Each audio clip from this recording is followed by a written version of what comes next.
Hi there. My name's Chris, and that's my little dog.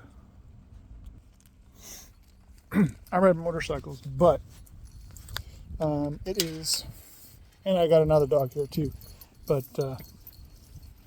she doesn't want to get in the picture. She's shy. Just kidding.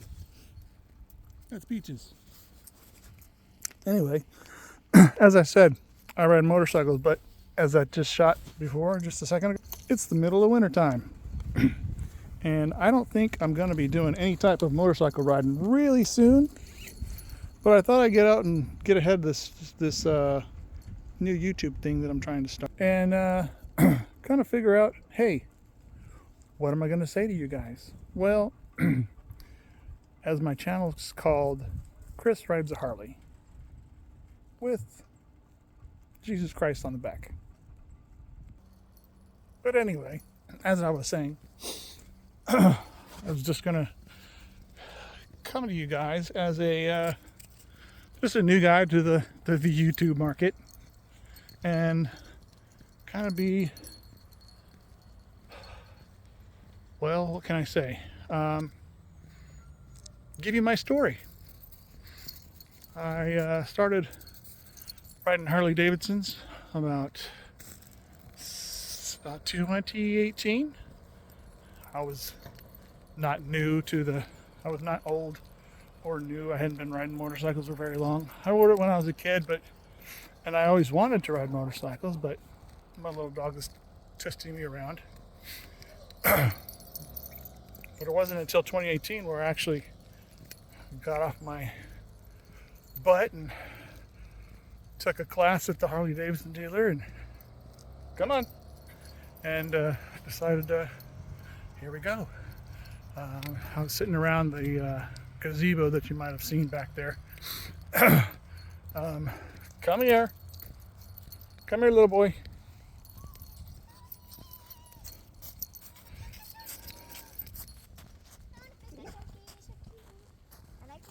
Thank you. Come on.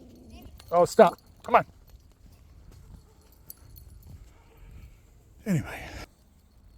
Anyway, I keep getting interrupted. It's never a good time to start when you want to start something. You just have to do it. And so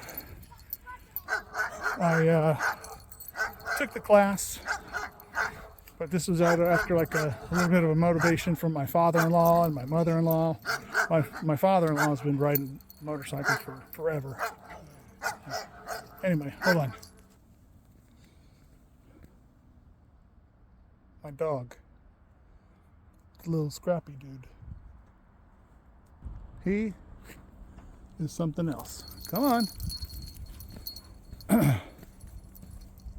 Anyway, as I was saying, we were sitting around the gazebo talking, and he's like, "Why don't you get your license?" And it wasn't even in a kind of like a, "Hey, honey, can I do this?" All of us just automatically started looking on our phones for the next available class. And they spent the night that night. They usually drove their camper down and parked it in our driveway and had their own place to stay. I mean, they could stay in our house. We have a big enough house and plenty of room for them to stay.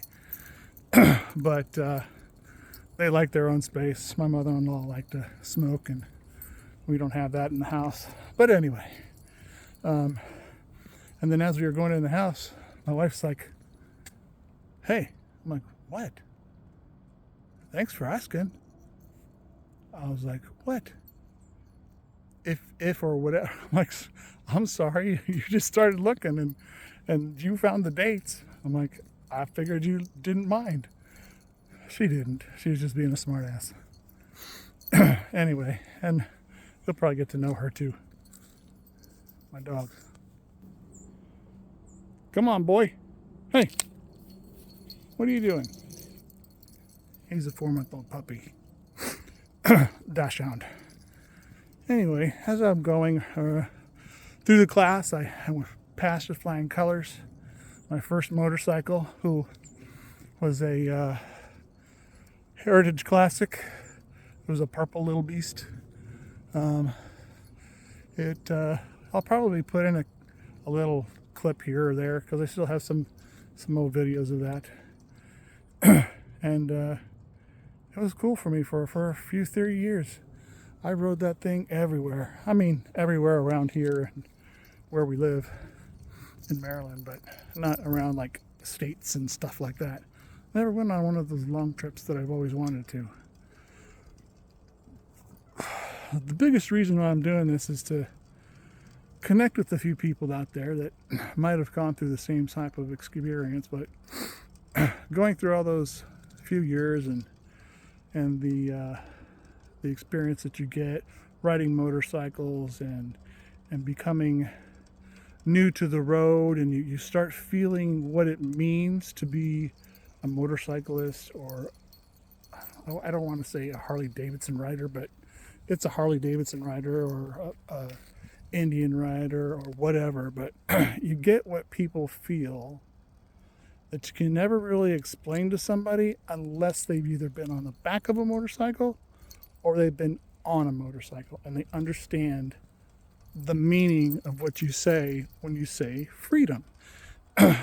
It's just a different type of freedom. It's just you're out there, one on the road or two on the road, doing what you're doing. Anyway, as I was saying, as you become that one on the road or two on the road, or however you and your spouse or significant other or whatever are either riding together or not, but that freedom is just different.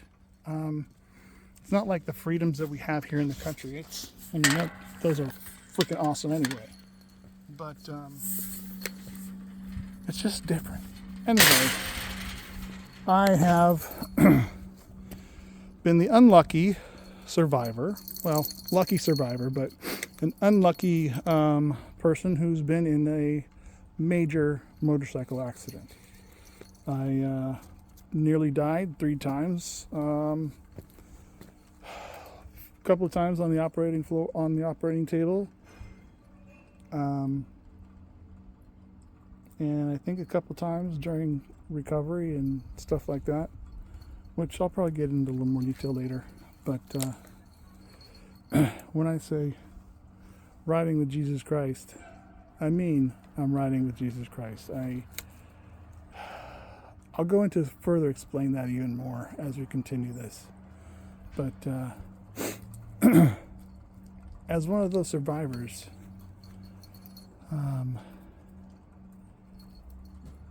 I wanted to share what and how I felt. Because, yes, in fact, I had my accident was May 22nd, 2023. Yes, 2023. Trust me, I hit my head a couple times too. Anyway, and so I was in the hospital for 3 months, and then I went to another hospital for therapy for another 2.5 months, and it was tough, really, really tough. And through the whole thing, I had questions like, why am I here? Why did I survive? And so that's kind of what I want to get into and kind of tell you my experience, and hopefully we connect on something. Until next time, I'll check you later. Bye.